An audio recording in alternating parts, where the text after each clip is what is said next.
Solving linear inequalities.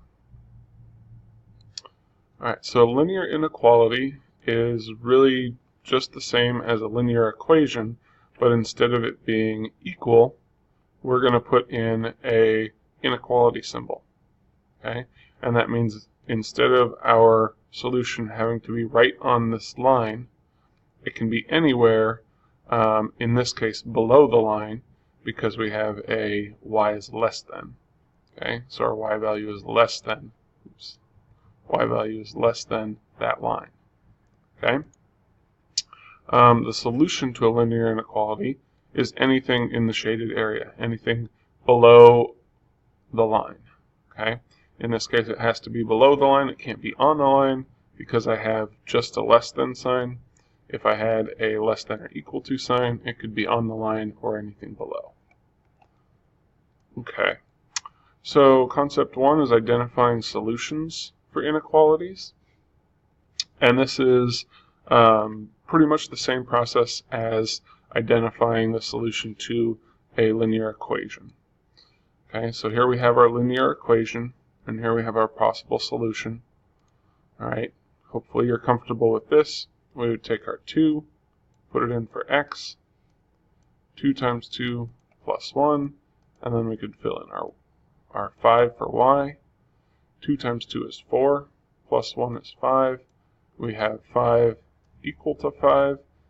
That's a true statement, so this is a solution. Okay, so this works for this equation.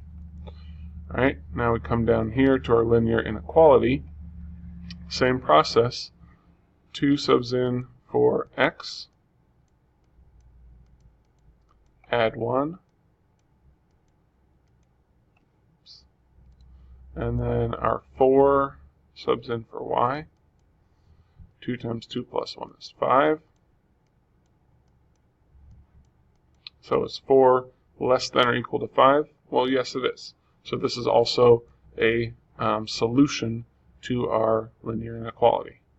Okay? In this case, the y value could have been 5 as well, because that would have been equal to, or it could have been 3 or 2 or any negative number. But as soon as y became greater than 5, this would not be a solution. Okay? Alright. So this one,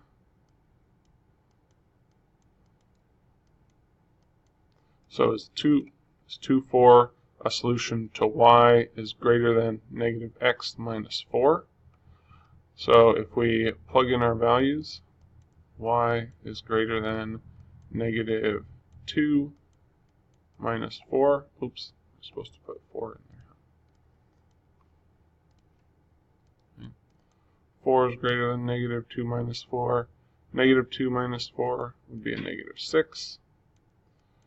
And 4 is greater than negative 6, so this would be a solution. Okay.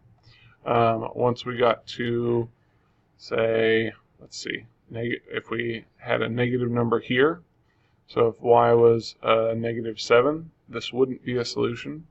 Or we could maybe keep 4 as a y, but change x. So if x was, let's say, negative, what would we need it to be? Negative 8.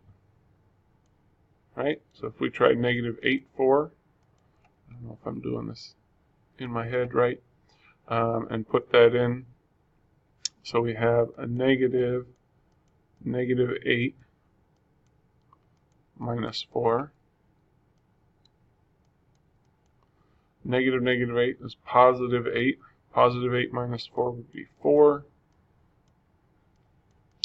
So 4 is not greater than 4. It's equal to 4, so this would be not a solution.